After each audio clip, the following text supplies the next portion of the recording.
Before we jump in, let me ask you something. What if October ended up being the month that quietly set the tone for how competitive our 2026 market might become, but almost nobody noticed it? The big clue was hidden in the rates, and I'll show you exactly where that shift happened as we move through the slides. Hey, I'm Christian Medina, your local Inland Empire realtor. Real quick, drop this in the comments. Do you think rates will go up or down heading into 2026?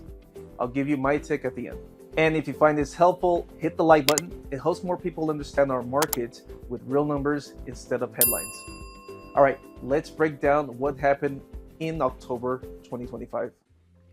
All right, here we go, guys. Here is the first slide for October 2025 housing market update.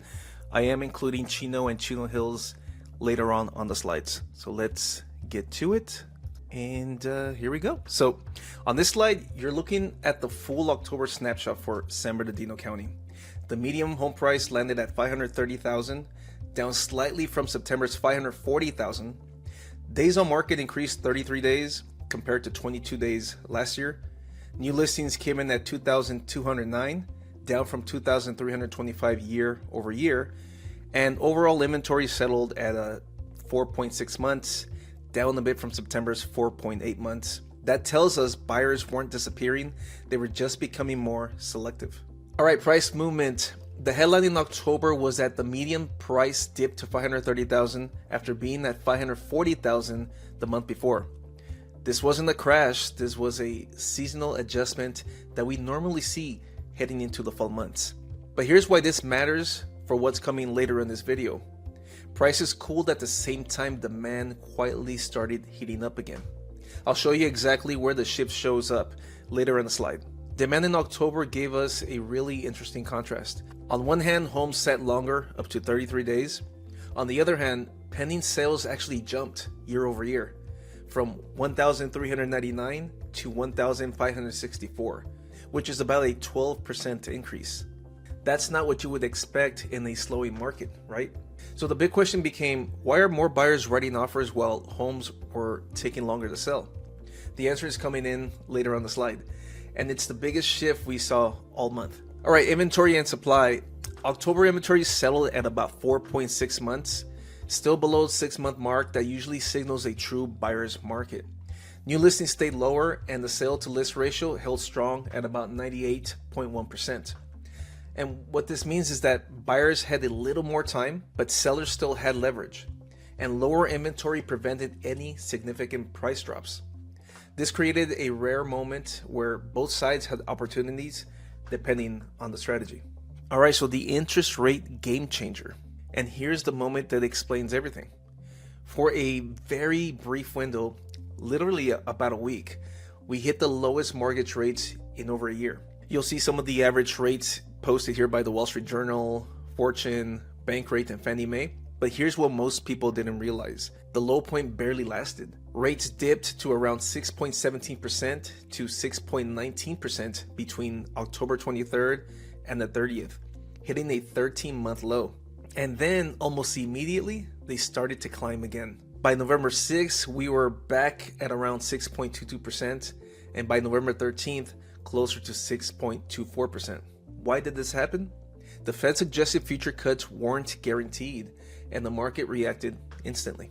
So October's low rate window was really more like a week, maybe 10 days at best. But here's the important part, is that buyers rushed in during that tiny window, which is exactly why pending sales spiked. This short-term dip/increase combo created pressure buildup, one that could absolutely spill into early 2026. All right, so let's take a look at Chino.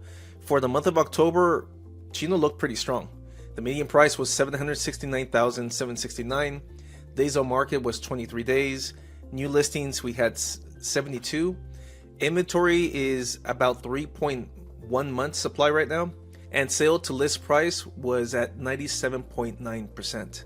Inventory tightened, demand rose, and homes sold close to asking. What you should know here is that buyers had to move quickly, and sellers benefited from motivated, rate-driven buyers. All right, so let's take a look here in Chino Hills. The premium market stayed very steady. So the median price is just over 1.1 million. Days on market, about 28 days for the month of October. New listings, we saw 60. Inventory right now is at 2.8 months supply, and sale to list price was at 97%. Chino Hills remained a high demand, low supply environment. Buyers had a bit more room to negotiate, but overall competition stayed healthy. All right, so here's a comparison between Chino and Chino Hills. So when you place the two markets side by side, Chino has faster pace, stronger competition, and tight supply, while Chino Hills, it has premium pricing, steady demand, slightly more negotiation room. Both favorite sellers, but for different reasons. For buyers, your strategy would have looked very different depending on which market you aim for. All right, so here's a strategic guide for buyers. And this is more for October, but also looking into the future. Number one is lock in your pre-approval during rate dips. Now, the October dip was short, and future dips may also be short, so you want to be fast. Number two, watch days on market for negotiating listings. Days on market was your best indicator of seller flexibility. So imagine this, if you're looking at a certain area where there's, 8 to 10 homes, 3 of them are like the ones that you're exactly looking for. 2 of them just hit the market, so one's in the market for 1 day, the other one has been in the market for 7, while the other one's been on the market for 60 some days. Naturally, when you look at that, those sellers, depending on their situation, may be more willing to negotiate on incentives or a better price. So be on the lookout for those. And number 3, move before demand increases. A rate dip plus limited supply equals rising competition. So don't wait for everything to happen to hit the market, because at that time, you're going to be competing with 10 other offers. All right, so now a strategic guide for sellers for that month of October. Sellers had a clear advantage. 1, buyers were active. 2, homes sold for 97 to 98% of asking. And 3, inventory stayed controlled. So the plan for sellers was simple: be prepared, price correctly, and consider listing before spring when more sellers enter the market, meaning more competition for you. Early 2026 could favor those who act sooner rather than later. All right, so just to summarize this whole market report for October 2025, remember that opening question? Did October quietly set the stage for a more competitive market in 2026? Based on what we saw last month, the short-lived rate dip, the jump in pending sales, and the limited inventory, yeah, October gave us the first real signal of what's coming. If rates dip again, even briefly, we could see buyer competition spike fast. If you want a custom strategy for buying or selling in today's shifting market, I'd be happy to help. My information is below. Now, let me know in the comments, if rates dip again, would you jump into the market or wait? And don't forget to like and subscribe for monthly updates that keep you ahead of the market instead of chasing it. I'm Medina. Thanks for watching.